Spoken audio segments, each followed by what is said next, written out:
Hello, ہائے، السلام علیکم۔ میریاں گلاں یاد کرو گی پھر میں تھانوں یاد آواں گا، پھر بار بار سنو گے، شاید میں تھانوں یاد رواں۔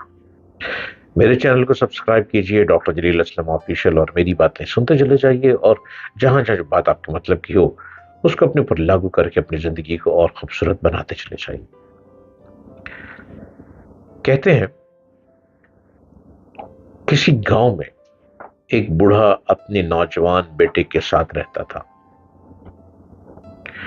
پرانا سا ایک مکان تھا، ایک کمرے میں باپ بیٹا رہتے، دوسرے کمرے کو استبل بنایا ہوا تھا، استبل، وہاں ان کا گھوڑا رہتا۔ یہ گھوڑا بڑا شاندار اور نہایت اعلیٰ نسل کا تھا۔ بہت پہلے بوڑھے کسان کے ہاتھ ایک گھوڑے کا بچہ لگا، اس نے باپ کی طرح اسے پالا، بڑا ہو کر اس گھوڑے کی خوبصورتی کی دھوم مچ گئی، دور دور سے لوگ اسے دیکھنے آتے۔ گاؤں کے رئیس نے اسے دیکھا تو پہلی نظر میں اس گھوڑے پہ دیوانہ ہو گیا۔ اس نے بوڑھے کو بلا کر منہ مانگی قیمت پیش کی۔ کسان نے معذرت کرتے ہوئے کہا کہ وہ گھوڑا نہیں، میرا بیٹا ہے، اپنی اولاد کو کوئی فروخت نہیں کرتا۔ اور بھی لوگوں نے خریدنے کی کوشش کی، سب ناکام رہے۔ گاؤں کے کچھ سمجھدار لوگوں نے بوڑھے کو سمجھایا کہ تم غریب آدمی ہو، ایسے اعلیٰ گھوڑے کو کتنی دیر تک سنبھال کر رکھ لو گے؟ اچھی قیمت مل رہی ہے، بیچ ڈالو، کہیں ایسا نہ ہو کہ کوئی یہ گھوڑا چرا کر لے جائے۔ ایسے ہر مشورے کے جواب میں وہ بابا جی مسکرا دیتے اور بس بات ختم ہو جاتی۔ ایک دن بوڑھا کسان اور اس کا بیٹا حسب معمول صبح اٹھے تو دیکھا کہ ساتھ والے کمرے کا دروازہ کھلا اور گھوڑا غائب۔ پریشان ہو کر آس پاس دیکھا مگر کوئی سراغ نہ ملا۔ بستی والوں کو پتہ چلا تو وہ افسوس کرنے آئے۔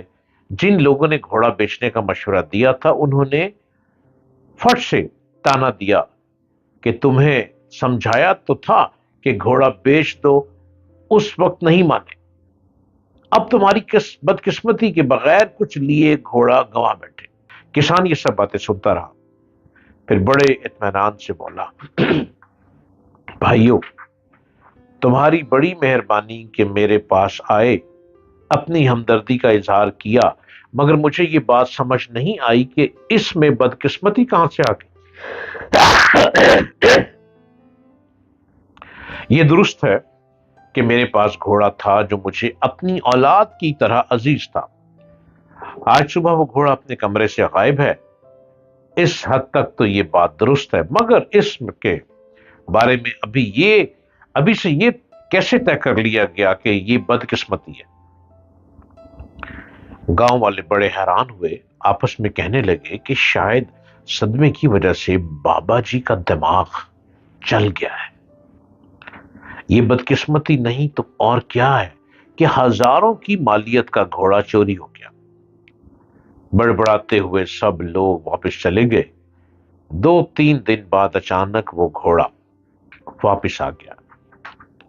اپنے ساتھ وہ جنگل سے صحت مند اعلیٰ نسل کے 21 نوجوان گھوڑے بھی لے آیا۔ گاؤں میں دھوم مچ گئی، لوگ آ کر بوڑھے کو مبارکبادیں دینے لگے۔ انہوں نے اعتراف کیا کہ ہم نے اس روز غلط بات کی تھی، گھوڑے کا چلا جانا بدقسمتی نہیں تھی، اصل میں تو تمہاری خوش قسمتی تھی، آج پورے 21 گھوڑے تمہارے گھر آ گئے۔ کسان نے حیرت سے یہ سب تبصرے سنے اور پھر کہا، بھائیو، مجھے ایک بار پھر تمہاری باتوں کی سمجھ نہیں آئی۔ میرا گھوڑا واپس آ گیا، یہ درست ہے کہ وہ 21 گھوڑے لے آیا ہے، مگر اس میں خوش قسمتی کی کیا بات ہے؟